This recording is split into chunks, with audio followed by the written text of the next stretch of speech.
From NBC News. Oregon sues Trump administration over deployment of National Guard troops to Portland. The suit comes a day after Trump announced he was authorizing the Guard to use full force, which is a vague term because does he mean lethal force? I don't know.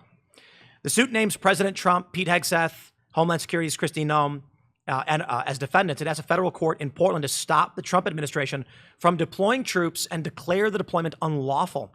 Now, this is something called the protective principle. It's been asserted by the executive branch for decades.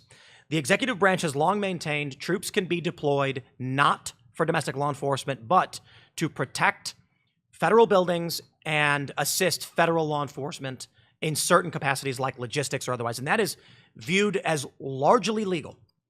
Now, the issue I suppose we're looking at is what does full force mean? And the bigger question for our, anarcho Luke over here is when I look at this, I look at extenuating circumstances, and it's the rock and the hard place. Abraham Lincoln famously suspended habeas corpus, one of the craziest examples of he did this in violation of the Constitution without legislative authority, and then retroactively sought approval from Congress, which was granted, creating this precedent where president can theoretically suspend habeas corpus in an emergency and then wait for approval later. It's kind of a crazy thing to think that we would do, but Abraham Lincoln did it. What we're dealing with right now, I would say, I don't want National Guard on my streets, but what's the alternative? Right. You've got these roving bands of far-left extremists who've been firebombing buildings for the past several years, the worst riots we'd seen in 50 years. We've got now the assassination of Charlie Kirk, as well as, since we've had 4 terror attacks in 4 weeks. Now, I do understand that the church attack, it was some internal Mormon issue. The left is going to run wild with it, but by all means, the guy appears to have been a Trump supporter. The point is, we are dealing with a terror attack every week. This year, I think we're up to 30, and what I mean by terror attack is politically motivated, ideologically motivated attacks.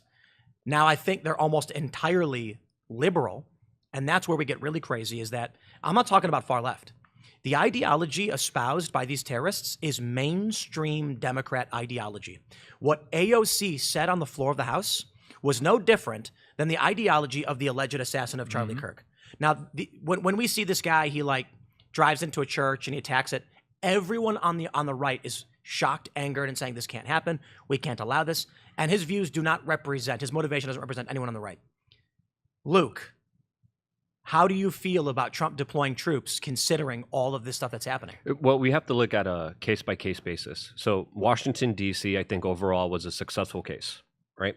Even though I would have handled it completely differently with more of a respect for the tax dollars, but that's just me. I'm just a nitpicker. Too expensive. But with Portland, we have to understand the police are complicit there. A lot of the times they allow leftist violence. They don't do anything about it. When you have people taking sniper shots at ICE facilities, you're going to need National Guard to respond in full force. I know the left is responding and very hyperbolically saying, now they're going to do whatever they want. No, I mean, if I'm one of these National Guardsmen, right, and I'm there at the ICE facility, I want to make sure if someone is throwing a Molotov cocktail at me, or if someone is shooting a gun at me, that I could defend myself. So I think this is what they're meaning here, and it's reasonable to have that.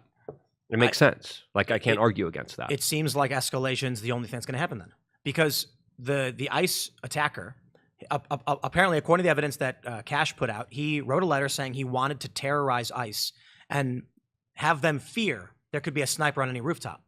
So now you've got these protests in Chicago. You've got these protests in Portland. These ICE guys are going to fear that they could walk outside and there could be a sniper taking shots at them. I fear that this will escalate to a point where some ICE guys will be doing a prisoner detainee transport. They'll see some far leftist.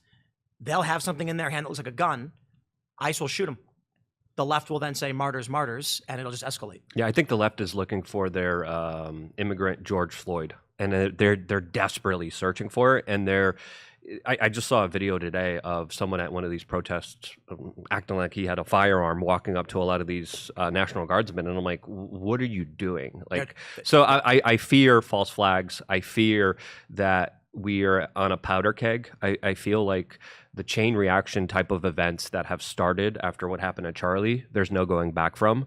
And it's a situation that I fear for this nation and I fear for the future very severely. We need to take it seriously. We need an off-ramp. We need to de-escalate tensions, but the opposite of that is happening. Could you imagine 10 years ago if someone came from the future while we were hanging out in your basement and they were like, Luke, Tim, in 10 years, you guys are going to be thanking President Donald Trump for deploying federal law enforcement into the cities in the United States. We'd be like, what? Right. Yeah. Are you crazy? Well, that's why when it comes to de-escalation, that's why it's so important that Trump is doing what he's doing. Because for the right, I mean, like obviously the left, like Tim opened, he was saying, you know, the rhetoric AOC is using is similar to what the ICE shooter is using. And it's very true because the only thing that's separating these people that are actually acting and that are committing these acts of political violence from these people in these jobs is that they just have nothing to lose. The people that are, broadly speaking, on the left have the same ideology. They just have something to lose, so they're not going to act on it.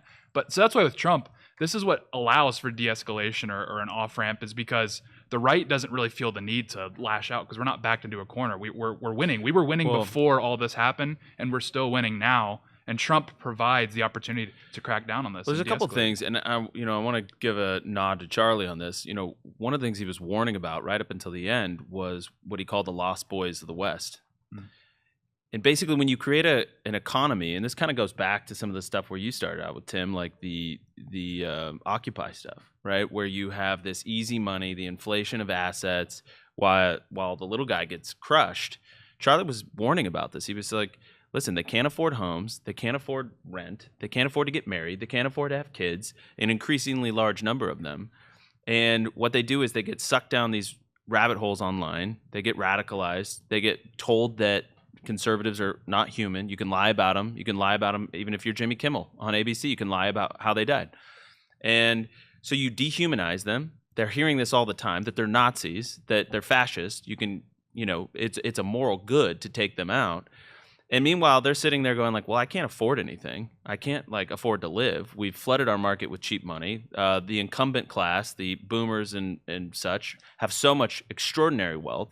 Mm-hmm. And screw it. I'm going to burn it all down. And Charlie's whole goal was we have to get this generation, Gen Z, to buy into the system or we're all screwed. Yep. And, that's why when Erica's saying that young man, Charlie was trying to reach those people. Mm-hmm. He was trying to say, you can have a piece of this, and I'm working on your behalf. We want a moonshot with new homes. We're going to build 10 million new homes. We're going to make it affordable. BlackRock's not going to be able to buy them. Interest rates are going to come down. We got all this investment coming back in the country. There's going to be jobs. There's going to be opportunity. This is the promise. But he was like, hey, we're up against the clock. It's right. What Yuri Bezmenov warned about when it came to demoralization. When you look at extremist type of handbooks and you look into what causes extremism, it's usually people who don't have relations, don't have sex, don't have family, don't have relationships, that don't have any kind of economic opportunities. That's pretty much the modern youth. So if you want to unwind that, I would argue that the establishment has been pushing for this, for all the young males to feel like this, to be in this particular position. And that position is an extremely reckless and dangerous one that we are all in right now. Well, yeah, and you either get Mamdaniism and Magioniism, or you get MAGA. Yeah. There's two routes. Yeah. Once you've backed yourself into this debt crisis, once you've backed yourself into these inflated asset crises that we've gotten after COVID, especially, but ever since the 2007-2008 financial crisis. Well, yeah. I mean, that's why the left is so petrified of MAGA. That's why they're so petrified of what Charlie Kirk was doing, was because they were occupying the mainstream and reinventing it. They were pushing the mainstream into the correct direction.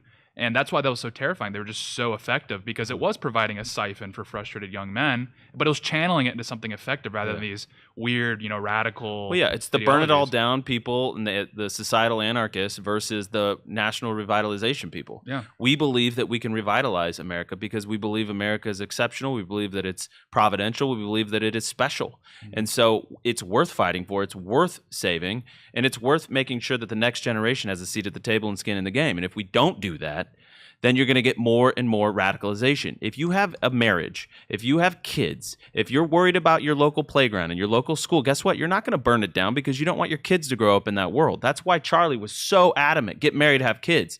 Get the MRS degree. I don't care. His message was very clear.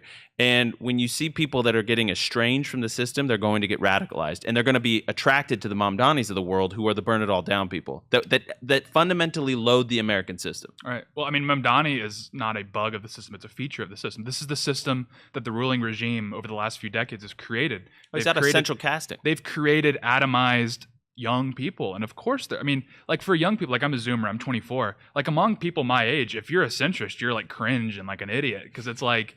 Why would you defend the system as it has existed? And again, I'll go back to it. I mean, that's why MAGA is such an interesting, potent force, because it's the first time that we've had a movement that's in the mainstream that actually is effective, that you're actually seeing, oh, you can just deploy troops into Chicago and fix it. Like, you can just do things. Yeah. You can just do things. You can just do things. If Trump wants to deal with this radicalization problem, he really has to fix the economy.